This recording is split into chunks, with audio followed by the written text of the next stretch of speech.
जय श्री कृष्णा दोस्तों बासोड़ा या शीतला सप्तमी और अष्टमी के दिन आखिर बासी भोजन का भोग क्यों लगाया जाता है।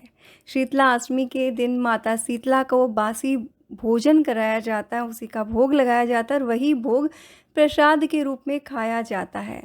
शीतला अष्टमी का पर्व होली के 8वें दिन या होली के बाद पड़ने वाले पहले सोमवार या शुक्रवार के दिन किया जाता है। बेसिकली ये पूजा ठंडे वार के दिन की जाती है, इसलिए मंगलवार और शनिवार को अवॉइड किया जाता है। चैत्र मास के कृष्ण पक्ष की अष्टमी या सप्तमी को शीतला माता की पूजा की जाती है और मान्यता है कि शीतला माता बच्चों की सेहत की रक्षा करती है, धन संपत्ति का आशीर्वाद भी देती है। शीतला माता देवी की तरह होती है जो गधे पर सवार होती है और नीम के पत्तों की माला का श्रृंगार करती है। और इस दिन घर में बासी पुए, पूड़ी, दाल, चावल, मिठाई इत्यादि का भोग लगता है और इस दिन बेसिकली ठंडी चीज़ें राबड़ी, दही, चावल इत्यादि जो है वो ज़रूर से पूजा में रखे जाते हैं। और ख़ास बात ये होती है जिस दिन पूजा की जाती है उस दिन चूल्हा घर में नहीं जलाया जाता है। शीतला माता को भोग लगाने के बाद घर के सभी सदस्य खुद भी उसी ठंडे भोजन का सेवन करते हैं। लेकिन दोस्तों आखिर ये ठंडे भोजन का भोग लगाने के पीछे क्या रीज़न है? तो पौराणिक मान्यताओं के अनुसार, स्कंद पुराण के अनुसार ब्रह्मा जी ने सृष्टि को स्वस्थ और रोग मुक्त रखने का जिम्मा शीतला माता को दिया। यही वजह है कि लोग गर्मी के प्रकोप से बचने, संक्रामक रोगों से मुक्त रहने के लिए शीतला माता की पूजा करते हैं। और इसके रीज़न को समझना बहुत आसान है दोस्तों। अगर आप शीतला माता की तस्वीर को या मूर्ति को ध्यान से देखेंगे तो शीतला माता जो है वो एक हाथ में झाड़ू लिए हुए, दूसरे में कलश उन्होंने लेकर रखा है, गले में उनके नीम के पत्तों की माला है और वो गधे की सवारी करती हैं। एक्चुअली दोस्तों शीतला माता का ये स्वरूप जो बहुत ज़्यादा प्रतीकात्मक है और वाकई में हमारे सभी के भले के लिए शीतला माता का स्वरूप बहुत ही कल्याणकारी है। एक्चुअल में देवी माँ का ये जो स्वरूप है वो साफ़ सफाई के महत्व को दर्शाता है। जो व्यक्ति साफ़ सफाई का ध्यान नहीं रखते उन्हें कई तरह की बीमारियाँ हो जाती हैं।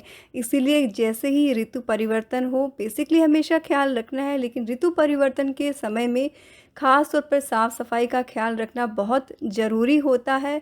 और इस समय अच्छी मात्रा में पानी का सेवन करना चाहिए। ठंडा पानी जो है ख़ास तौर पर मिट्टी के बर्तन में रखा पानी पीना बहुत ही अच्छा रहता है। और इस मौसम में नीम की नई पत्तियां निकलती है, उन कच्ची पत्तियों का सेवन करना बहुत ही अच्छा माना जाता है, हेल्थ के लिए बहुत अच्छा रहता है। और नीम की पत्तियों में पानी मिलाकर स्नान करने से कई स्किन प्रॉब्लम जो है वो ऑटोमेटिकली ठीक हो जाती है। एक्चुअली शीतला सप्तमी या अष्टमी की जो तिथि होती है वो सर्दी और गर्मी के संधि काल में आती है। अभी जो होती है वो शीत ऋतु खत्म हो रही होती है और गर्मी आ रही होती है, तो उस समय हमें हमारे खान पान पर बहुत ज़्यादा ध्यान रखने की ज़रूरत होती है। इसीलिए ये शीतला जी की पूजा का पर्व आता है। ये एक्चुअली ठंडा भोजन इसीलिए कराया जाता है कि इस दिन के बाद से हमें ठंडे भोजन को अवॉइड करना चाहिए और हमें ठंडी तासीर की चीज़ें जैसे दही हुआ, राबड़ी हुआ, ज्वार हुआ, ऐसी चीज़ें जो ठंडक देती है उनका सेवन अधिक करना चाहिए। और जो चीज़ें गर्मी प्रदान करती है उनको अवॉइड करना चाहिए। साथ ही दोस्तों वो गधे की सवारी करती, गधा जो है वो कर्मठता का, धैर्य का प्रतीक माना गया है। और साथ ही गधा जो है बहुत कम खाने और कम पानी के साथ जीवन यापन कर सकता है और गर्मी में हम जितना कम खाएंगे हम उतना ही स्वस्थ रहेंगे। साथ ही गधा धैर्य का भी प्रतीक माना गया है। जो व्यक्ति मन से संयम में हर चीज़ में धैर्य रखता है उसके जीवन में कोई परेशानी नहीं आती है। इसलिए शीतला जी का जो ये पर्व है बहुत ज़्यादा प्रतीकात्मक है।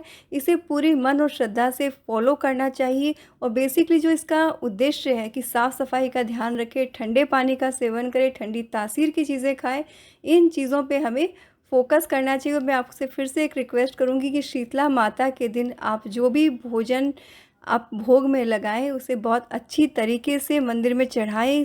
सब चीज़ें मिक्स करके आप ना चढ़ाएं, उससे अन्न का अपमान होता है।